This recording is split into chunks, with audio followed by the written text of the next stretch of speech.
Tomorrow could prove to be a monumental day in the history of the Final Fantasy franchise, as a rather special event is taking place in Japan to celebrate the 30th anniversary of Final Fantasy. Hosted by Shinji Hashimoto, the event has been dubbed the Final Fantasy 30th Anniversary Opening Ceremony, and it will take place in Tokyo at 6:30 PM local time. For those of us in the West, that translates to 9:30 AM GMT, 4:30 AM Eastern, and 1:30 AM Pacific. So far, we actually know very little about Square Enix's plans for 2017, or what will be unveiled at the event. It was of course announced last year that Final Fantasy XII The Zodiac Age will be releasing at some point throughout the year. We also know that both King's Knight Wrath of the Dark Dragon and Dissidia Final Fantasy Opera Omnia will also be releasing on mobile devices. However, beyond that, it's pretty much a mystery. Given Square Enix's track record with Final Fantasy XV, it's actually somewhat surprising that nothing has been leaked so far. I mean, it could point to a lack of actual announcements of any real magnitude, but it could also point to the fact that the event is being held in Japan as opposed to North America. With so much hidden behind the veil, we therefore wanted to do a video with some predictions, ranging from the somewhat sensible through to the stupidly outlandish.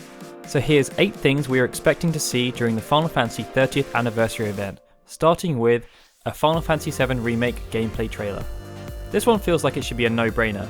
I mean, we've heard almost nothing about the Final Fantasy VII Remake since its announcement and subsequent appearance at the PlayStation Experience.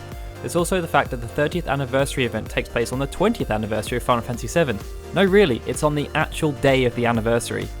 Now, we know that Nomura has said that we, the fans, need to wait a little while longer before we see the game, and that he actually wants to show it this year, but hasn't quite decided where to do so. But I have a feeling he's being a little bit cheeky. I expect the Final Fantasy VII Remake to appear in some shape or form, and a new gameplay trailer or perhaps the introduction of a new character would do just the trick. If they could go on record with a release window, well that would just be swell, but let's not get too ahead of ourselves now. Someone will say, please be excited. If we were to play Final Fantasy 30th Anniversary Bingo, someone saying the famous phrase of please be excited would have to be a dead cert. Those guys at Square just love it. The fact that Shinji Hashimoto is hosting the event just makes the appearance of this classic phrase all the more likely.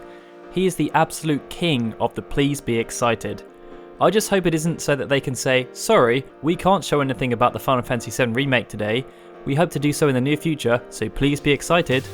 Final Fantasy XV roadmap update.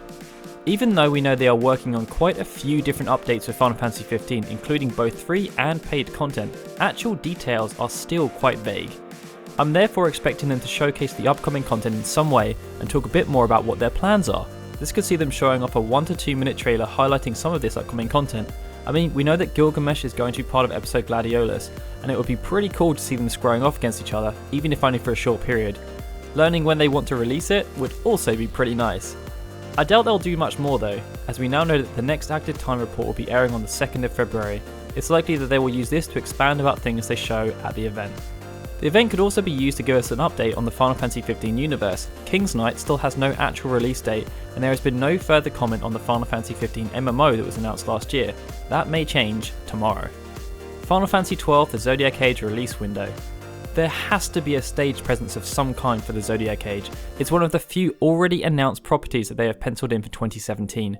I'd imagine that there will therefore be some kind of presentation with a new trailer attached to it.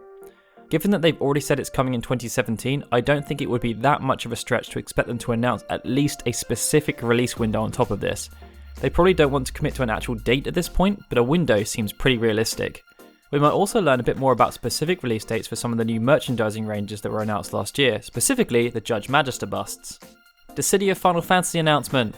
It feels like we have been anticipating this game for a very long time, and given Square Enix's silence, they surely have to have been waiting to announce the home console release of this arcade game at the 30th anniversary event. As we detailed in the video at the start of the year, Dissidia was designed on a modified PS4 architecture and even uses similar controls in the cabinet. There was also an agreement in place regarding Dissidia's exclusivity to arcades in Japan. However, this agreement expired in November 2016. To be blunt, this is a game that will sell. I mean, even though there's not even a Western release or an actual home console version announced, there's already been considerable hype around a console port. This is just a no-brainer, and if it doesn't happen, I'm going to have to start seriously questioning Square Enix's ability to actually sell us what we want. Anniversary Edition Ultimate Box. There was a big rumour flying around not too long ago about a monstrous collector's edition that will contain pretty much every single main series Final Fantasy game. The rumours spoke about 3 different editions: a regular edition which would contain Final Fantasy 1 through 9 on either PS4 or Vita, a collector's edition which would, in addition to those games, contain lots of merchandise, and a Crystal Complete edition which would also contain Final Fantasy XI on mobile, the 10.10.2 HD remaster, the Zodiac Age, each game from the Final Fantasy XIII trilogy, a Realm Reborn plus expansions and a subscription, and Final Fantasy 15. It's actually not too much of an outlandish claim, and from the video where we posted about the rumour, it seems like many people will be willing to pay whatever it costs to obtain a collection of those works. The announcement of Final Fantasy XVI. I promised stupidly outlandish, and here we are. But is it that outlandish? Square Enix have a ridiculous track record when it comes to announcing things too early, and despite them even going on record admitting as such, and saying they want to change, they just can't help themselves. It's why the silence on Dissidia is all the more puzzling, but I'm treating that as a weird oddity, as technically it's already been announced, and they weren't exactly subtle when they were mentioning the expiration of that exclusivity deal. Anyway, as Final Fantasy 15 is well and truly released, aside from the Final Fantasy VII Remake, there's very little on the horizon outside of remasters and mobile games. Announcing something huge like Final Fantasy XVI would put all eyes back on Square Enix, and to be honest, it's something they need right now. I have seen so many comments about how Final Fantasy 15 was a game that had so much untapped potential that people are eagerly anticipating the next game to see if they can right the wrongs. If they strike while the iron is hot now and actually manage to have a smooth development, Final Fantasy XVI would allow them to build on the momentum that they've generated around the brand. It also makes some sort of sense if you believe the rumours that surfaced a year or so ago about the game being directed by Hiroyuki Ito. I mean, everything major relating to the Final Fantasy franchise seems to have to channel through Nomura right now, but he's severely tied up. And when you're thinking about Ito, Nomura has never really been all that involved with any of the main series games that he's directed. The announcement of Final Fantasy X Part 3. Right now, I have no idea which actually seems more crazy, the announcement of Final Fantasy XVI or the announcement of Final Fantasy X Part 3.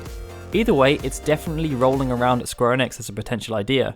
I mean, when speaking at Luca Comic-Con Games 2016, Shinji Hashimoto said that he's aware that there's a level of interest around Final Fantasy X Part 3, and he asked fans to wait a little while longer for news on that particular project, as Nomura and Kitase are a bit busy right now.